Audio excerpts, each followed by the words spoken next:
It's not a problem. We could just weather the storm in the lane and be totally okay with it. Leona is still available here too for Gen.G, which is quite scary. Maybe T1 just take that away because. Yep. I mean, Shen is likely the support. Oh, right. You're right. You're right. But could be played top lane. It can be, depending on the matchup. We don't know what the matchup is yet, so I was getting ahead of myself a little bit there. Yeah, should be counter pick for Doran, you'd expect, but Keria might want to hold on to that. Seraphine. Instead, Seraphine is coming out, and that will be locked in here. So Ezreal Seraphine is a lot of poke and a lot of lane control, but they're already showing a Ziggs. Does kind of feel like they've indexed into a lot of lane control when Gen.G have opted out of laning at all. Yeah. It's not the most amazing Seraphine angle either. That's a Varus. Yeah, that's a Varus. You know, it could also be Ziggs mid for Chovy, something we haven't really talked about too much or touched on, but a very flexible Varus pick until this final pick gets locked in. Find out what that support is going to be. There are a lot of weird things that you could do with this, right? Like, where is the Shen going? Where is the Ziggs going? Where is the Varus going? And where's the Anivia going? Yeah, see? The Anivia could be top lane. The Varus could be top lane. The Anivia could be mid. So the Ziggs could be mid. Who knows? They're saying, Doran, you have counterpick. Can you counterpick all, all four? Or all three, I suppose, in this case for top lane. Jax to be the option here for Doran into whatever it may be. It doesn't sound fun for most of them. It feels pretty good for Varus. Yeah, and okay, so I think it would also feel really good for Shen to play into the Jax.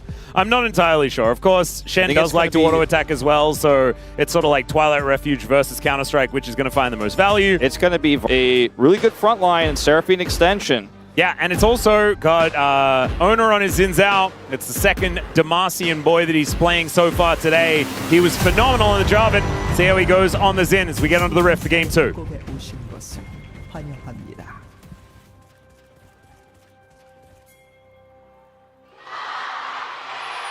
미니언들이 생성되었습니다.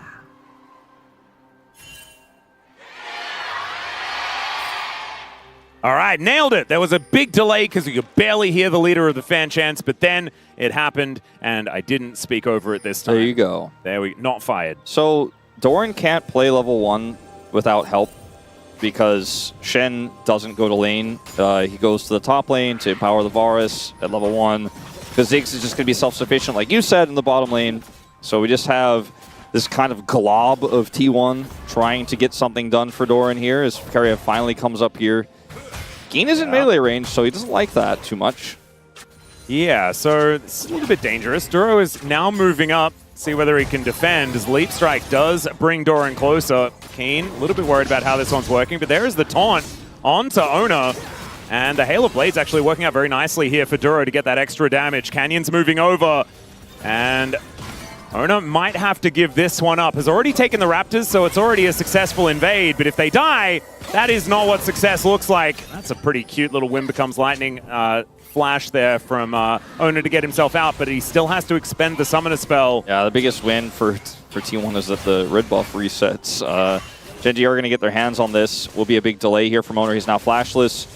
Keen also didn't get an impressive level 1 start that he was hoping for. Ended up taking a little bit of damage there from Doran, but it's going to be very comfortable with this wave state right now, especially with Canyon right there, kind of hanging out at his side door. So just go back to a fairly normal game from here. Yep. Duro is going to the, okay, I was going to say going to the mid lane. He's hovering in the mid lane right now at level 1 to try to potentially get a punish here onto this Rise that's very far up. He has Flash still, so Faker needs to be careful. Yeah, Duro actually just going to go and get in here. No Ghost available for Faker. Had used that one previously.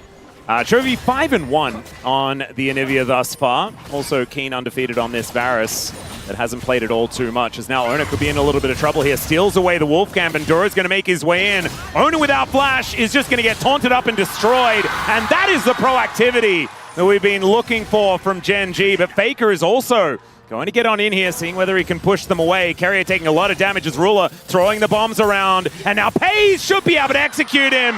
Picks up the kill. All baited there beautifully. And Duro went for the play here. Puts the flash on cooldown. Keen is able to get himself out. but still looking good here for Doran in the top lane. Yeah, the wave towards Doran here as well. So much time was spent by Duro to try to make this play happen that he's obviously very far behind in experience, but that does mean that he'll be able to catch up. Ruler's got some additional ones, but he died. If Ruler was alive there and actually had farm, he'd be in a much better spot. Pays is behind him right now, trying to make another play.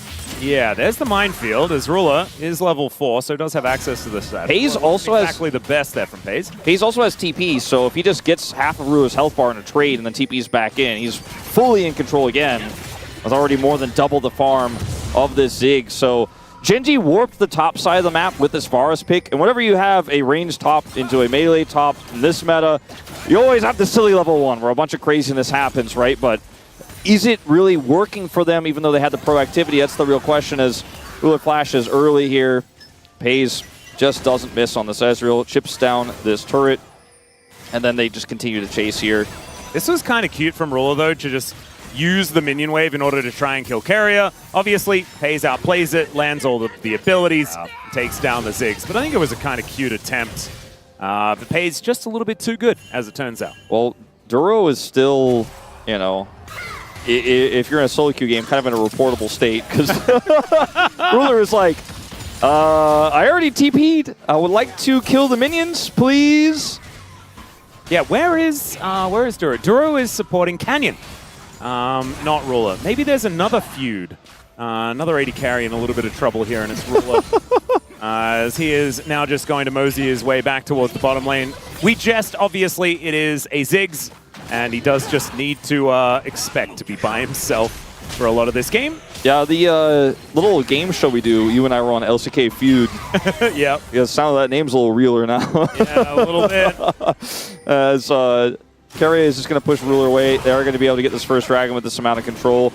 And Doran is behind as well, but this means way less, I think. Doran is still a Jax that's still going to be able to do a lot in this game, whereas the Ziggs is basically out of the game entirely for a while. It's also the best first dragon as well. Ocean Drake is fantastic for the early lane as far as just a singular Drake is concerned. Yeah. So really good hit for T1. The other problem is when you're playing, oh man, Pays he's just so good in the lane, and obviously it's a tough matchup to play as Owie! Because okay. Yeah, Ruler is he's not going to begin to have fun for quite some time. I don't know if he gets to have fun ever in this this choice they've opted in for this draft. And it's like not about the fact that they picked Ziggs, it's about the fact that they tried to put Duro on full roam duty and said, you'll be fine against Pays. That's Pays, though. He's the guy who generates the leads. We saw it in the last game on the Lucian pick. Oh, no way. Don't do it to him. He has to cancel the back. Might now have to wait for the minion wave as Duro somehow gets out of the way of that Scryer's Bloom. Could be important here. As Duro's still level 2, ladies and gentlemen. I wonder whether he will ever get to 3. As over he goes, gets a preemptive flash out of Keria here. That's just a Hex Flash from Duro. Nicely done. Trying to grab that 3 icon next to Keria's portrait there. Yeah. Steal that one away. Want level 3, please. Threatening a Realm Warp. This is such a bad game state here for Gen.G. Chovy might be able to make a play, though. Yep, does find the stun onto Faker. He's ghosting. There is a Varus making his way down the river, though. Chains of Corruption goes wide, but Cease and Desist cannot actually go wide. Chovy's going to pick it up with a Glacial Storm, and Gen.G will grab their second kill of the game. Faker, I think, just did not expect the heavy collapse there. The Crystallize was large. As Doran's going to have to try again on the back. Chovy grabs himself a plate as well. Duro hits level 3, which is the most important part. Oh my goodness. That's crazy. He has a he went up whole 50% of a level. And 50% more buttons to press? That's ridiculous. In terms of basic abilities, of course, he's got his summoners. Yeah, Faker's just up here. Chovy decides to extend this play, and Faker, there's nothing really he could do, right? I mean, he tries to Realm Warp, but it's obviously going to be interrupted because everyone on Gen.G is here. Yep. With the exception of Ruler, who didn't also add his ultimate to the mix. But now, we do have Gen.G with the gold lead here. This is still a problem in the bottom side, though. Pays got an early Sheen buy, and then he was able to get his tier afterwards. He is just so huge, and Ruler is not going to be touching turrets, talking about his passive, talking about satchels, talking about Zig, short fuse, all that. Is just to be trying to clear waves as best as he can. 20 CS deficit at 4 minutes into the game, that's huge. At 8 minutes, it's still pretty big, but it matters less and less if they can stabilize here. But right now, this Ezreal is still a problem that needs to be solved. T1 will grab this top side objective as well, so not a single grub for this Ziggs composition here. Jax having 3, pretty scary. Yeah, there's a counter-strike onto Keen, but now that's on cooldown. As the Vault Breaker comes in, Canyon no flash to follow, but they get the flash out of the Jax. Very happy about how this top side of the map is going, but Chovy having to put his flash on cooldown is a big deal. Means that he cannot position as aggressively here in this lane. As Rula just continuing to get hit by every single button. Minefield does go down, so at least Pays will take a little back himself, but this is not an even trade. This is kind of risky here for Gen.G. Keria's here. Doran's also collapsing. Chovy moves over a control. They get vision absolutely everywhere. There is a secure on the blue buff, but it's a decent taunt to land. Still, there is going to be that great Crescent Guard. Still he goes down. Doran gets in there. It's a massive counter-strike, but where's the follow-up? Faker is now in there, but he's put into the Glacial Storm, and Doran is put into the ground. Flash over the wall. Faker is going to get taken out. Duro misses the taunt, but it doesn't seem to really matter. The Twilight Refuge keeps him alive for a little while as now Keen has rotated over and Pays goes down. It's a triple for the Gen.G AD carry who comes from the top lane.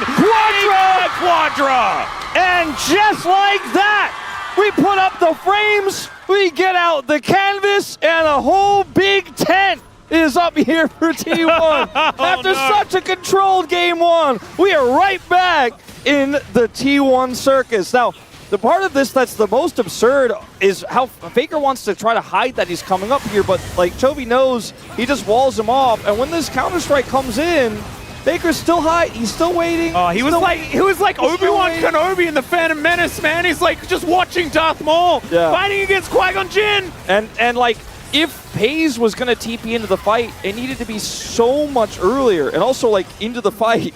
As he comes over here, tries to get the kill on the Duro, finally Keria picks it up, and now Pays is in amongst it.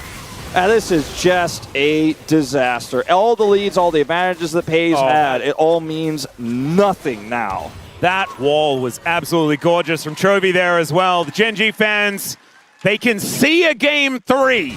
It is coming. As there is the Drake secured Chemtech Soul this game as well.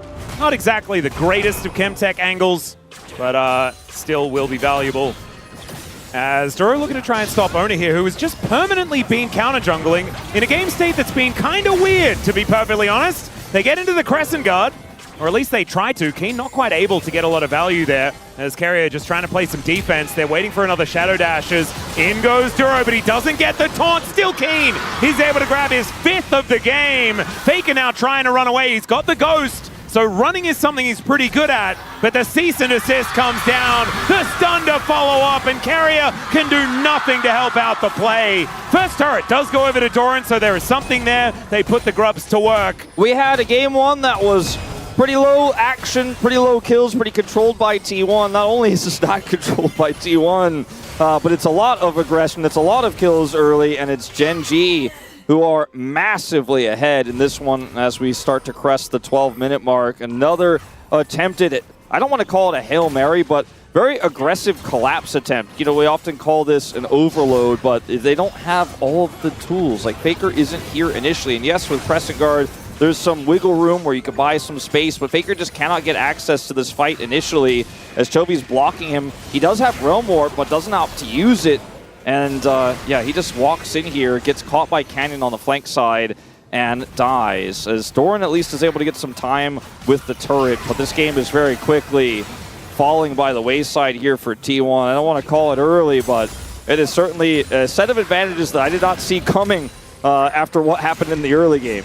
Yeah, I would agree. Faker is now once again in a whole lot of trouble. The chain CC is coming on through as the Glacial Storm will be up again. But it's not going to be Faker dying this time around. Keria might be in trouble though, as Oner is already over here looking to try and defend their mid laner. But the wall comes down. Oner is punched over it, so Canyon kind of saves him there momentarily. Moon becomes lightning over towards the Krugs, and Oner will be able to at least keep himself alive. Keria does not want to ult here to save him, wants to hold on to that. Will not have to use it ultimately. like you said, because Canyon gets him over the wall, and so Keria gets to hold on to that really important encore. Doran is trying to do a thing with FaZe. Yeah, FaZe is going to show up here. Faker is there as well. Kayn is extremely dead. Mega dead, some would say.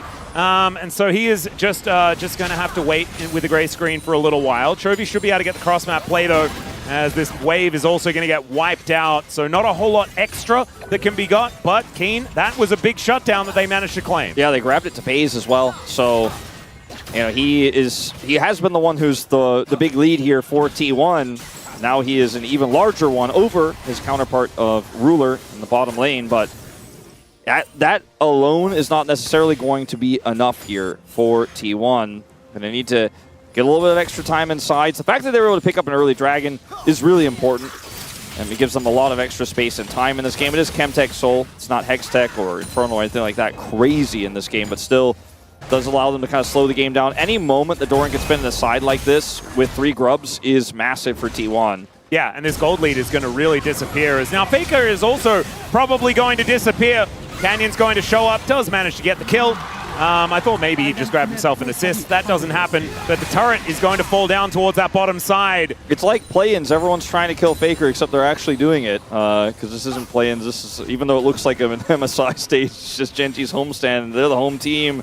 And Faker's dying a lot in this one. He is. This time, though, they are actually making the cross-map work. You know, Doran able to take down turrets all over the map here. And so T1 keeping themselves somewhat competitive when it comes to the gold, despite the 10-to-4 kill ratio, which is not fantastic. I mean, it's Vi and Varus that have the money for the most part. I mean, Chovy has a lot of farm money, right? Because he has the lead over a Faker who has not really spent much time outside of the Death Chamber in this game. Yeah. So his lead is over Faker, but it's not like he's sitting on piles of money. He is pretty fed in this game. But I think the core for T1 is trying to get some punishes, get some of these shutdowns if you can, and especially if you get onto Faker, because this actualizer feels like it's never going to be built this game if something doesn't change. Oh, yeah. That is going to be a teleport to the mid lane here from Chovy as well. He was shadowing to make sure that Keen could get that turret. It was actually a very cute play. True Shot Barrage is not going to connect onto too much here as it sails towards the top side of the map, and the Rift Herald should be claimed here by Gen.G. We do have 10 seconds on this next Dragon, but it's not soul point for anyone just yet as we've traded the first couple of Drakes. Does put it in a kind of awkward spot. See exactly how highly it's going to be prioritized on either side as the Rift Herald does go over to Gen.G, and T1 moves straight into this Dragon Pit. Now not wasting any time at all to make sure they can grab the answering objective, and there it is, secured here by Oner. I don't think they can defend this mid turret at all. They were rushing back towards it after taking the Dragon down, but instead they're just going to send Doran into the sides and let this turret go. Just too much pressure here by Gen.G, especially with Canyon here. He's even going to get an additional charge. Gen.G were able to maximize value, knowing that a contest for T1 would have been an opportunity for an engage from Canyon. And Doran, because his bottom turret was already gone, he's going to get a big push here. I don't know how much damage he can actually get done to this turret itself. Keen opts not to TP, so he actually will get to wail on it a little bit here and take out 2 plates. So it is a significant cross map, but it is definitely not equivalent to what Gen.G got. And that second Dragon for T1 is a win, but it's not a massive one. And Gen.G right now just need to get to a point where Ruler could just farm up waves and otherwise just drop a bomb on any team fight that Canyon sets up and continue to control the map, similarly to how T1 did in the last game. And they should be in a pretty smooth position in this game because they just want to make sure FaZe doesn't get to pop off. His 2 items came through quickly. At the second, not transformed here because of the lead he has, but he will have it soon. And then T1 can try to set up some tricky plays. Like, they have a lot of flashes here. Yep. Ruler, though, has gone for the Blackfire Torch. I'm not a huge fan of this. I kind of like the bursty zigs with the Ludens. Tough from behind to make that choice, but I do agree with you just in general. Yeah, I mean, I guess there's a lot of champions that are going to be diving in towards you, right? You can get a fair bit of consistent damage on the front line with Chovy's amount of control. I mean, there's I guess, an argument for it, but I'm still a little bit less of a fan. Maybe it's just Orcs' influence, as Chovy only kind of likes that build. Is 7 Rod of Ages, or over 7, really. Stacks ahead of Faker. That is a lot. Now. He's also like 90% kill contribution as well with 108 in this game, which is kind of insane with how scrappy this game was going in the early stages. Has moved to a 3,000 gold lead for Gen.G.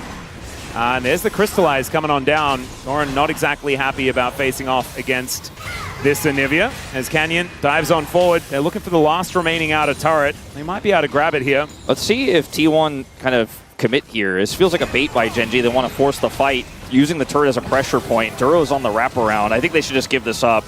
I think, you know, early game T1 might have been looking for a fight there, but I think in this game state, you just have to be sad and walk away as that turret goes down, as it's more about the pressure it implies that needs to be respected here from Gen.G.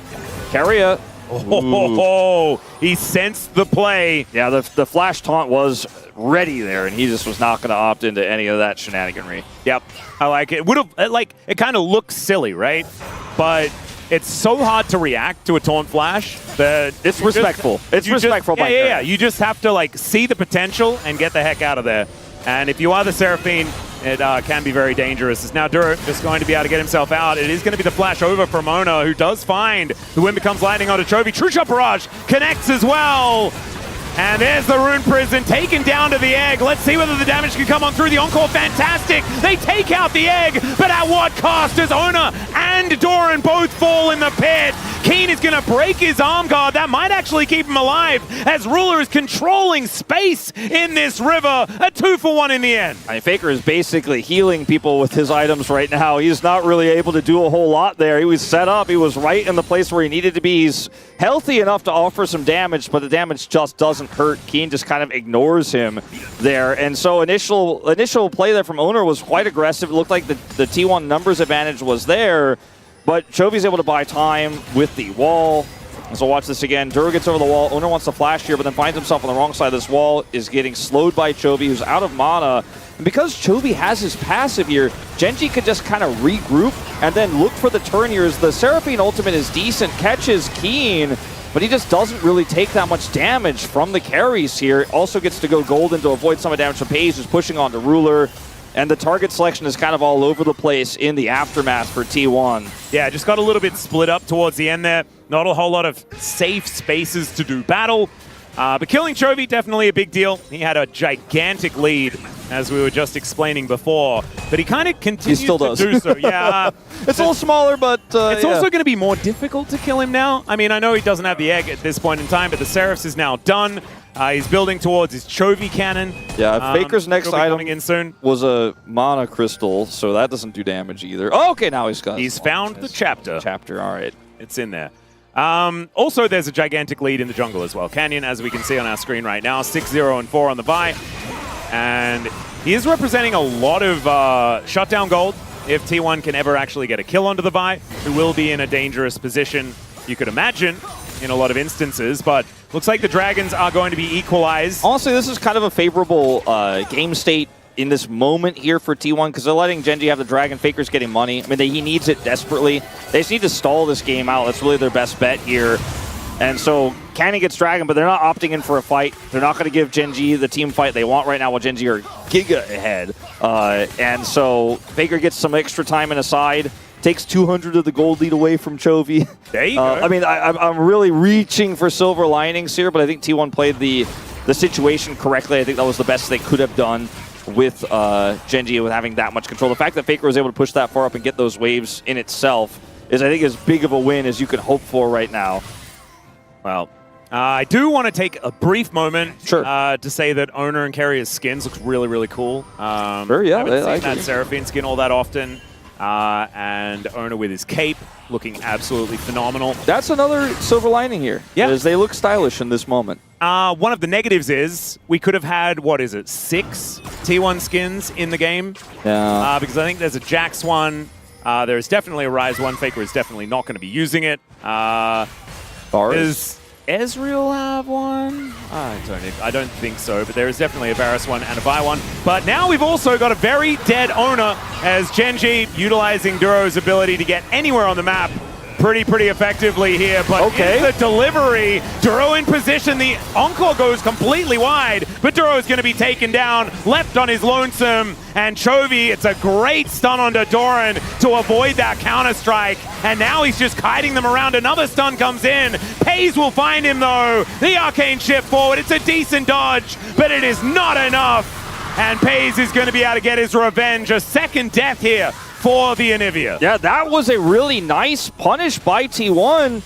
And Gen.G with the Varus in the bottom lane with no TP, just weren't able to support where they were positioned on the map there on the top lane. And T1 do get a nice punish here. Some money, again, over to these carries. The Faker not picking up any of the kills. He's still super far behind, but he's part of how they set this up because he kind of baits Canyon in here. And this play is pretty disrespectful, right? The bomb comes through, Oner dies, but now there's enough time bought here for T1 to come over. The Realm Warp allows the chase.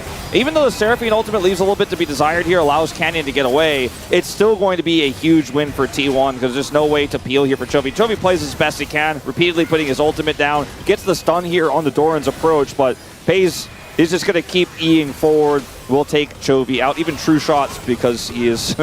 He knows Chovy is really, really ahead, and maybe didn't even trust his own damage there.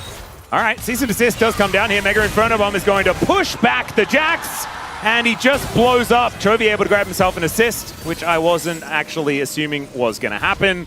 Cross Very map, nicely done. Not too impactful here. Duro is going to be able to get away just fine. Doesn't need to flash. T1's bottom side are doing really well, Wolf. Yes. Having a look at this game, it's very lopsided. As the three members of Gen.G on the top side feeling fantastic and asking what the hell happened on the bottom side of the map. Well, it goes back to the very early game, right, where we were like, okay, Doran's deficit means less. Yeah, and I mean, it was a full sacrifice, wasn't it? The rest of the game became a little bit wonky, and Keen got a quadra kill, and so the lead is way bigger for Keen than it was when we were having that conversation earlier. But the same sort of top versus bottom rules do apply here with the 4 kills that FaZe has picked up in total, the control of the lane he had early. Which one is going to matter more is the question. I think you could make an argument that the Jax is still very relevant 2,000 gold down because he could, he could look for a leap into a flash, into a prio target. But Chovy has his passive, right? Like, it's very difficult to burst him down. The Vi is good for peel. It's hard for Jax to actually close the gap here. And one of the biggest problems, we're talking about top versus bottom, is you forget to talk about mid. It's not about Chovy's lead as much as it's about Faker's deficit. He is just not able to do damage, and he won't be doing damage for so long in this game. He's just a full Chovy cannon behind. Yeah. Which is kind of insane.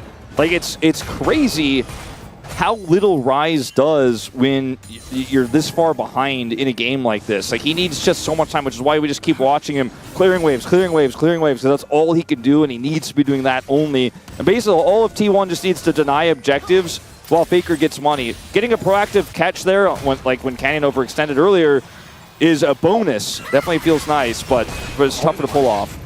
Well, Megacone is going to be saving Doran here for the moment, as the rest of T1 are going to be pushing through towards the top side. They know that Canyon isn't there. It's a lot of damage represented as he just vault breaks to get out of the way of T1.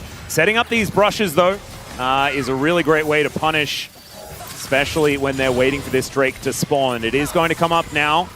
Keen is in the area, doesn't have his teleport up and available. Doran back again once more, but has to move towards the mid lane as the rest of T1. I think they'd like to move towards Soul Point. But Gen.G, I think, will have a fair bit of control in that department, are actually looking towards the Baron instead right now. All right. They have cleared this vision up, and we're looking at a Anivia who's on 3 items and can help do this Baron very quickly with the Fed Varus. So T1 now kind of have to scramble to look for any way to check this Baron and to be able to constantly make sure they have vision on where Gen.G are. Right now, they know they're on the bottom side of the map. They know they're on that dragon.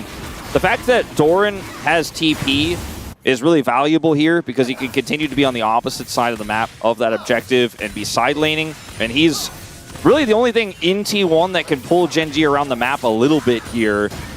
As T1 are also going to get this scuttle, which is actually pretty huge to be able to get way more information. So can slow this game down a little bit. Rod's about to complete. I know it's a late one here for Faker, and he's still going to be very far behind in experience, but it pushes him much closer to 16. He's not that far away from hitting that critical breakpoint. He'll be very close to Chovy as far as levels are concerned because he is about to ding that level 16. Only half a level behind now. The Rod value later on in the game feels amazing if you're not if the game isn't donezo, if you're transforming at 28 minutes, but he is just a few minion waves away from actually hitting that spike. In terms of getting the actualizer and the big damage. We're still a little bit further away, but if they can deny Baron until he gets it, you know, Paze is on 3 items now.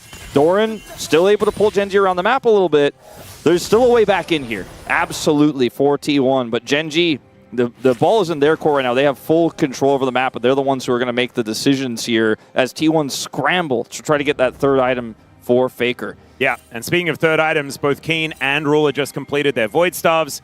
Feeling very good about the state of the game right now with their extra magic resist that they've built for themselves. T1, not with really a true tank to be seen in this composition. And Doran, if he wants to build a pseudo-tanky item, it's probably a Zhonya's, right? So that is not representing very much more magic resist. It's only these Merc Treads that have been built up by a couple of the players that is really keeping them alive against all this magic damage out of Gen.G. Because I was going to criticize Keen for going towards this heavily AP build, but then, I mean, who's going to be building tanky stats on T1? I do think that the way they've set up these lanes, where they're putting Doran bottom side, as you can see here, is definitely the correct way to do it for T1. Faker doesn't have TP, he needs to be near the Baron.